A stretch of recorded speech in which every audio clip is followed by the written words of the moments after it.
Hi hello friends, welcome back to my YouTube channel. ಎಲ್ಲರೂ ಹೇಗಿದ್ದೀರಾ? I hope ನೀವೆಲ್ಲರೂ ತುಂಬ ಚೆನ್ನಾಗಿದ್ದೀರಾ ಅಂದ್ಕೊಂಡು ಈ ವಿಡಿಯೋನ ಶುರು ಮಾಡ್ತಾ ಇದ್ದೀನಿ. ಈ ವಿಡಿಯೋದಲ್ಲಿ ಒಂದು ಪೀನಟ್ ಬರ್ಫಿನ ಯಾವ ರೀತಿ ಮಾಡೋದು ಅನ್ನೋದನ್ನ ನಾನು ಈ ವಿಡಿಯೋದಲ್ಲಿ ತೋರಿಸ್ತಾ ಇದ್ದೀನಿ.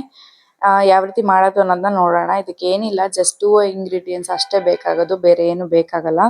ಸೊ ಇದಕ್ಕೆ ಇವಾಗ ನಾನು 1 ಬೌಲ್ ಅಷ್ಟು ಪೀನಟ್ನ ತೊಗೊಂಡಿದ್ದೀನಿ, ಅಂದರೆ ಕಡಲೆ ಬೀಜನ ತಗೊಂಡು ಒಂದು ಪ್ಯಾನ್ಗೆ ಹಾಕ್ಕೊಂಡು ಇವಾಗ ಚೆನ್ನಾಗಿ ಫ್ರೈ ಮಾಡ್ಕೊಳ್ತಾ ಇದ್ದೀನಿ. ಯಾವ ರೀತಿಯಾಗಿ ಫ್ರೈ ಆಗಬೇಕು ಅಂದರೆ ಫುಲ್ಲು ಲೋ ಫ್ಲೇಮಲ್ಲೇ ಇಟ್ಬಿಟ್ಟು ನೀಟಾಗಿ ಹುರ್ಕೊಳ್ಬೇಕು ಇದನ್ನು.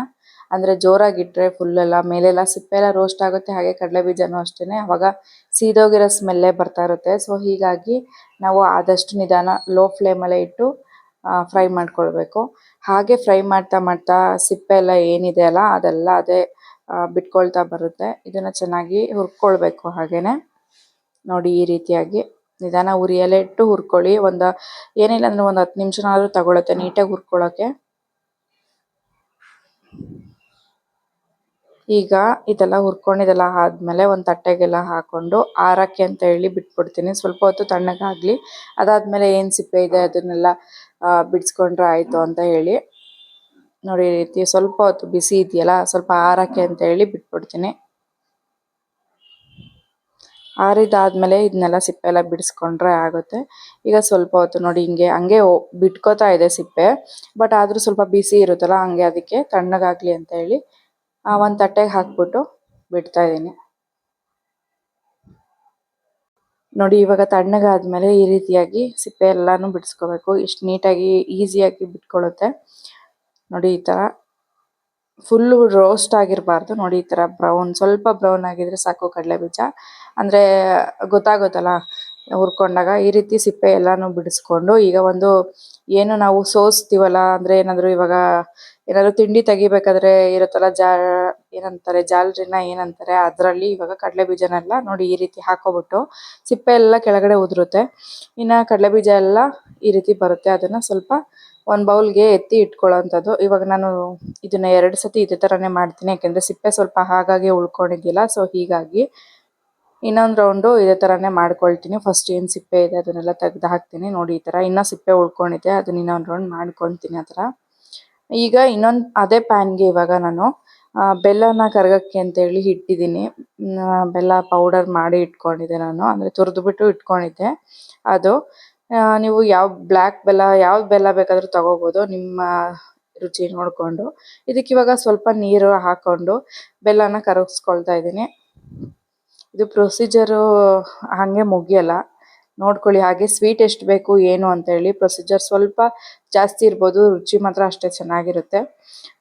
ಇದಕ್ಕೆ ಇವಾಗ ಕಡಲೆ ಬೀಜ ಏನು ನಾವು ಸಿಪ್ಪೆ ಎಲ್ಲ ಬಿಡಿಸಿ ಇಟ್ಕೊಂಡಿದ್ವಲ್ಲ ಅದನ್ನೆಲ್ಲ ಹಾಕ್ಕೊಳ್ತೀನಿ ನಾನು. ಇವಾಗ ನೋಡ್ಕೋಬೇಕು ಇವಾಗ ಬೆಲ್ಲ ಆಗಿದೆಯಾ, ಏನು ಕತೆ ಏನು ಅಂತ. ಹೆಂಗೆ ಅಂದರೆ ಇವಾಗ ನೀರೊಳಗಡೆ ಸ್ವಲ್ಪ ಬೆಲ್ಲದ್ದು ಅದೇನು ಕರಗಿದೆಯಲ್ಲ ಅದನ್ನು ಹಾಕ್ಕೊಂಡಾಗ ಸ್ವಲ್ಪ ಗಟ್ಟಿಯಾಗಿ ಬರುತ್ತೆ, ಆವಾಗ ಗೊತ್ತಾಗುತ್ತೆ ಆಗಿದೆ ಅಂತ ಹೇಳಿ. ಈಗ ಇದಕ್ಕೆ ಕಡಲೆ ಬೀಜ ಎಲ್ಲನೂ ಹಾಕ್ಕೊಂಡು ಈ ರೀತಿಯಾಗಿ ಚೆನ್ನಾಗಿ ಮಿಕ್ಸ್ ಮಾಡ್ಕೊಳ್ಬೇಕು. ನೋಡಿ, ಈ ರೀತಿ ಇದನ್ನು ಬೇಕಾದ್ರೆ ಹೀಗೆ ಕೂಡ ತಿನ್ಬೋದು, ಅಂದರೆ ಪ್ಲೇಟ್ಗೆ ಹಾಕೋಬಿಟ್ಟು ಸ್ವಲ್ಪ ತಣ್ಣಗಾಗಿ ಒಂದು ಸ್ವಲ್ಪ ಹೊತ್ತು ಬಿಟ್ಟಾದ್ಮೇಲೆ ಕಟ್ ಮಾಡಿ, ಅದು ಪೀನಟ್ ಚಿಕ್ಕಿ ಬರುತ್ತಲ್ಲ ಆ ಥರ ಆಗುತ್ತೆ. ಬಟ್ ನಾನು ಇನ್ನೂ ಪ್ರೊಸೀಜರ್ ಇದೆ, ಅದಕ್ಕೆ ನೋಡಿ ಕೊನೆವರೆಗೂ ವಿಡಿಯೋನ ನೋಡಿ ಹೇಳ್ತೀನಿ ಏನು ಎತ್ತ ಅಂತ ಹೇಳ್ಬಿಟ್ಟು. ಇವಾಗ ಇದನ್ನು ಚೆನ್ನಾಗಿ ಬೆಲ್ಲ ಮತ್ತು ಕಡಲೆ ಬೀಜ ಎರಡು ಒಂದಕ್ಕೊಂದು ನೀಟಾಗಿ ಮಿಕ್ಸ್ ಆಗೋ ರೀತಿ, ಹೊಂದ್ಕೊಳ್ಳೋ ರೀತಿ ಮಿಕ್ಸ್ ಮಾಡ್ಕೊಳ್ಬೇಕು. ನೋಡಿ, ಈ ರೀತಿಯಾಗಿ. ಅದು ಬೆಲ್ಲ ಅಲ್ವಾ, ಸೊ ಹಾಗಾಗಿ ಮಿಕ್ಸ್ ಮಾಡ್ತಾ ಮಾಡ್ತಾ ಕರಗ್ತಾ ಇರುತ್ತೆ. ಹಂಗೆ ಬಿಟ್ಟಾಗ ಒಂದು ತಟ್ಟೆಗೆ ಹಾಕಿದ ತಕ್ಷಣ ಬೇಗ ಗಟ್ಟಿಯಾಗಿಬಿಡುತ್ತೆ. ಸೊ ಹಂಗಾಗಿ ನೋಡಿಕೊಂಡು ಇದು ಮಾಡಿ. ನೋಡಿ, ಈ ರೀತಿಯಾಗಿದೆ. ಸ್ವಲ್ಪ ಹೊತ್ತು ಹಾಗೆ ಬಿಟ್ಟಿದ್ದೀನಿ ಬೇಯೋಕ್ಕೆ ಅಂತ ಹೇಳಿ, ಅಂದರೆ ಅದರಲ್ಲೇ ಸ್ವಲ್ಪ ಹೊತ್ತು ಮೆಲ್ಟ್ ಆಗಲಿ, ಚೆನ್ನಾಗಿ ಒಂದಕ್ಕೊಂದು ಮಿಕ್ಸ್ ಆಗಲಿ ಅಂತ ಹೇಳಿ. ಈಗ ಇನ್ನೊಂದು ತಟ್ಟೆಗೆ ಸ್ವಲ್ಪ ತುಪ್ಪನ ಹಾಕ್ಕೊಂಡಿದ್ದೀನಿ. ತುಪ್ಪ ಹಾಕ್ಕೊಬಿಟ್ಟು ಇವಾಗ ತಣ್ಣಗಾಗಕ್ಕೆ ಅಂತ ಹೇಳಿ ಅದನ್ನು ಫುಲ್ಲು ಪ್ಲೇಟ್ಗೆ ಹಾಕ್ಕೊಳ್ತಾ ಇದ್ದೀನಿ.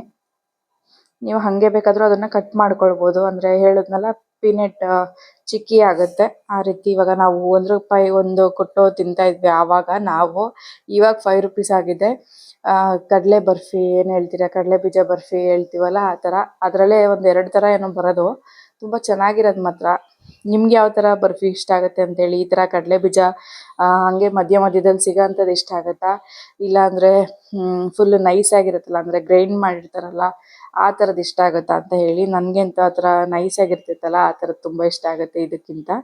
ಸೊ ಇವಾಗ ಇದು ತಣ್ಣಗೆಲ್ಲ ಆಗಕ್ಕೆ ಅಂತ ಹೇಳಿ ಬಿಟ್ಟಾದ್ಮೇಲೆ ಇವಾಗ ಇದನ್ನ ಸ್ವಲ್ಪ ತರಿಯಾಗಿ ಗ್ರೈಂಡ್ ಮಾಡ್ಕೊಳ್ತೀನಿ ಮಿಕ್ಸರ್ ಜಾರ್ಗೆ ಹಾಕ್ಕೊಂಡು. ನೋಡಿ ಈ ರೀತಿ ಪೌಡರ್ ಆಗುತ್ತೆ. ಇದನ್ನ ಹಾಲು ಕೂಡ ಹಾಕೊಂಡು ಕುಡಿಬೋದು, ತುಂಬ ಚೆನ್ನಾಗಾಗುತ್ತೆ ಮಾತ್ರ. ಮಕ್ಳಿಗೆಲ್ಲ ಕಡಲೆ ಬೀಜ ಇದೆಲ್ಲ ಕೊಡ್ತಾ ಇದ್ರೆ ತುಂಬ ಒಳ್ಳೇದಲ್ವಾ. ಪ್ರೋಟೀನ್ ಇರೋಂಥದ್ದು ಮಕ್ಳಿಗೆ ಅಂತ ಅಲ್ಲ, ನಮಗೆ ಆದರೂ ಅಷ್ಟೇ ಪ್ರೋಟೀನ್ ಇರೋದ್ರಿಂದ ತುಂಬ ಒಳ್ಳೆಯದು. ನಾವು ಸಕ್ಕರೆ ಏನು ಹಾಕಿಲ್ಲ, ಸೊ ಬೆಲ್ಲ ಅಲ್ವಾ ನಡೆಯುತ್ತೆ. ಈ ರೀತಿಯಾಗಿ ಪೌಡರ್ನ ಮಾಡ್ಕೊಳ್ಳಿ, ನೈಸಾಗಲ್ಲ, ಒಂದು ಸ್ವಲ್ಪ ತರಿಯಾಗೇ ಇರಲಿ. ಈ ರೀತಿ ಆಗಿರೋಂಥದ್ದನ್ನ ಒಂದು ಪ್ಯಾನ್ಗೆ ಹಾಕ್ಕೊಂಡು ಇವಾಗ ಚೆನ್ನಾಗಿ ಫ್ರೈ ಮಾಡಿ ನೋಡಿ. ಈ ರೀತಿ ಬೆಲ್ಲ ಹಾಕಿರೋದ್ರಿಂದ ಬೇಗ ಕರಗಿಬಿಡುತ್ತೆ. ನಾನು ಈ ರೀತಿ ಮಾಡಿಕೊಂಡು ಇವಾಗ ಮಧ್ಯದಲ್ಲಿ ಸ್ವಲ್ಪ ತುಪ್ಪನ ಆ್ಯಡ್ ಮಾಡಿ ಮಿಕ್ಸ್ ಮಾಡ್ಕೊಳ್ತಾ ಇದ್ದೀನಿ. ಆ ಪಾತ್ರೆಗೆ ಏನು ಅಂಟ್ಕೊಳ್ದಂಗೆ ಬಿಟ್ಕೊಳ್ಳುತ್ತಲ್ಲ ಅಲ್ಲಿವರೆಗೂ ಚೆನ್ನಾಗಿ ಫ್ರೈ ಮಾಡ್ಕೊಳ್ಬೇಕು. ಕಡಲೆ ಬೀಜನ ಹುರಿದುಬಿಟ್ಟು ಹಾಕೊಂಡಿರ್ತೀವಿ, ಬಟ್ ಇದರಲ್ಲಿ ನೋಡ್ಕೊಂಡು ಅಷ್ಟೊತ್ತು ತನಕ ಏನು ತುಂಬ ಟೈಮ್ ತಗೊಳ್ಳಲ್ಲ, ಇದು ಸ್ವಲ್ಪ ಹೊತ್ತಷ್ಟೇ. ಈ ರೀತಿ ಮಿಕ್ಸ್ ಮಾಡಿ ಪಾತ್ರೆಗೆ ಅಂಟೋದೆಲ್ಲ ಬಿಡುತ್ತೆ. ಸೊ ಅಲ್ಲಿವರೆಗೂ ತುಪ್ಪ ಹಾಕ್ಕೊಂಡು ಈ ರೀತಿ ಫ್ರೈ ಮಾಡ್ಕೊಳ್ಬೇಕು. ನೋಡಿ ಈ ರೀತಿ ಆಗಿದೆ ಇವಾಗ. ಇದು ನೋಡಿ ಹಂಗೆ ಬಿಟ್ಕೊಳ್ತಾ ಇದೆ ಪಾತ್ರೆಯಿಂದ ನೀಟಾಗಿ. ಇವಾಗ ತುಪ್ಪ ಸರ್ವಿರ್ತೀವಲ್ಲ ಅದೇ ಪ್ಲೇಟ್ಗೆ ಇದನ್ನ ಇವಾಗ ಟ್ರಾನ್ಸ್ಫರ್ ಮಾಡ್ಕೊಳ್ಳೋದು ಅಷ್ಟೇ. ಅದನ್ನು ಹಾಕ್ಕೊಂಡು ನೋಡಿ ಎಷ್ಟು ಈಸಿಯಾಗಿ ಬಂತು. ಹಾಕ್ಕೊಂಡು ಸಮ ಮಾಡಿ ಯಾವ ಶೇಪಿಗೆ ನಿಮಗೆ ಬೇಕೋ ಆ ಶೇಪಿಗೆ ಇದನ್ನ ಕಟ್ ಮಾಡ್ಕೊಳ್ಳೋಂಥದ್ದು ಅಷ್ಟೇ. ನೋಡಿ ಈ ಥರ ಶೇಪು ನಿಮ್ಗೆ ಯಾವ ಥರ ಬೇಕೋ ಆ ಥರ ನೋಡಿಕೊಂಡು, ಎಷ್ಟು ಫ್ಲ್ಯಾಟಾಗಿ ಬೇಕಾ ದಪ್ಪ ಬೇಕಾ ನೋಡಿಕೊಂಡು ತಣ್ಣಗಾದ ಸ್ವಲ್ಪ ಬಿಸಿ ಇದ್ದಂಗೆ ಕಟ್ ಮಾಡ್ಕೊಳ್ಬೇಕು. ತಣ್ಣಗಾದಾಗ ಆಮೇಲೆ ಸ್ವಲ್ಪ ಡ್ರೈ ಆಗಿರುತ್ತೆ, ಕಟ್ ಮಾಡೋಕ್ಕೆ ಸ್ವಲ್ಪ ಕಷ್ಟ ಆಗ್ಬೋದು ಅಂತ ಹೇಳಿ ನೋಡಿ ಇವಾಗ ಸ್ವಲ್ಪ ಬಿಸಿ ಇದ್ದಂಗೆ ಕಟ್ ಮಾಡ್ಕೊಳ್ತಾ ಇದ್ದೀನಿ ನಾನು. ನಿಮ್ಗೆ ಯಾವ ಶೇಪ್ ಬೇಕೋ ಆ ರೀತಿ ಕಟ್ ಮಾಡ್ಕೊಳ್ಬೋದು. ನಾನು ಮಾಮೂಲಿ ಬಾಕ್ಸ್ ಶೇಪಲ್ಲೇ ಕಟ್ ಮಾಡ್ತಾ ಇದ್ದೀನಿ. ಡೈಮಂಡ್ ಶೇಪಲ್ಲಿ ಬೇಕಾದ್ರೂ ನೀವು ಕಟ್ ಮಾಡ್ಕೊಳ್ಬೋದು. ನೋಡಿ ಈ ರೀತಿ ಆಗಿರುತ್ತೆ. ತುಂಬಾ ಚೆನ್ನಾಗಿತ್ತು ಮಾತ್ರ ಟೇಸ್ಟು. ನೀವು ಒಂದ್ಸತಿ ಟ್ರೈ ಮಾಡಿ. ಪ್ರೊಸೀಜರ್ ಎಷ್ಟೇ ದೊಡ್ಡದಾಗ್ಬೋದು, ಈಸಿ ಇದೆ ಅನ್ಕೋತೀನಿ. 2 ಇಂಗ್ರೀಡಿಯೆಂಟ್ಸು ಅಷ್ಟೇ, ಬೇರೆ ಏನು ಜಾಸ್ತಿ ಇಲ್ಲ. 2 ಇಂಗ್ರೀಡಿಯೆಂಟ್ಸು, 2 ಐಟಮ್ ಇದ್ದರೆ ನೋಡಿ ಈ ರೀತಿಯಾದ ಬರ್ಫಿನ ರೆಡಿ ಮಾಡ್ಕೊಳ್ಬೋದು ಎಷ್ಟು ಈಸಿಯಾಗಿ. ತಣ್ಣಗಾದ್ಮೇಲೆ ಇವಾಗ ತೋರಿಸ್ತಾ ಇದ್ದೀನಿ ನೋಡಿ ಎಷ್ಟು ಈಸಿಯಾಗಿ ಬರ್ತಾ ಇದೆ. ನೋಡಿದ್ರ ಎಷ್ಟು ಸಾಫ್ಟ್ ಇದೆ ಅಂದರೆ ಅಷ್ಟು ಸಾಫ್ಟ್ ಇತ್ತು ಮಾತ್ರ. ಚೆನ್ನಾಗಿತ್ತು. ಈ ಕಡೆ ಒಂದು ಸ್ವಲ್ಪ ಗಟ್ಟಿಯಾಗೂ ಆಗಿತ್ತು, ಹಾಗೆ ಒಂದು ಸ್ವಲ್ಪ ಒಳಗಡೆ ಎಲ್ಲ ಫುಲ್ಲು ಸಾಫ್ಟ್ ಆಗಿತ್ತು. ತುಂಬ ಚೆನ್ನಾಗಿತ್ತು ಮತ್ತು ಟೇಸ್ಟು. ಇವಾಗ ನಾವು ಏನು ಬರ್ಫಿ ಎಲ್ಲ ತಿಂತೀವಲ್ಲ, ಪೀನಟ್ ಬರ್ಫಿ, ಸೇಮ್ ಅದೇ ಥರನೇ ಸಕ್ಕತ್ತಾಗಿತ್ತು. ಏನು ಪೀನಟ್ ಚಿಕ್ಕಿ ಹೇಳ್ತೀವಲ್ಲ, ಸಾಫ್ಟ್ ಆಗಿರೋಂಥದ್ದು ನಾನು ಹೇಳಿದ್ನಲ್ಲ ಆ ಥರನೇ ಆಗಿತ್ತು ಸೇಮು. ತುಂಬ ಚೆನ್ನಾಗಿರುತ್ತೆ. ಟ್ರೈ ಮಾಡಿ. ಶೇಪ್ ಹೆಂಗಾದರೂ ಆಗಲಿ, ಟೇಸ್ಟ್ ರುಚಿಯಾಗಿತ್ತಾ ಸಾಕು ಅಷ್ಟೇ. ನೋಡಿ ಹಿಂಗೆ ಪೀಸ್ ಮಾಡಿದ್ರೆ ಎಷ್ಟು ಚೆನ್ನಾಗಿ ಆಗ್ತಿದೆ.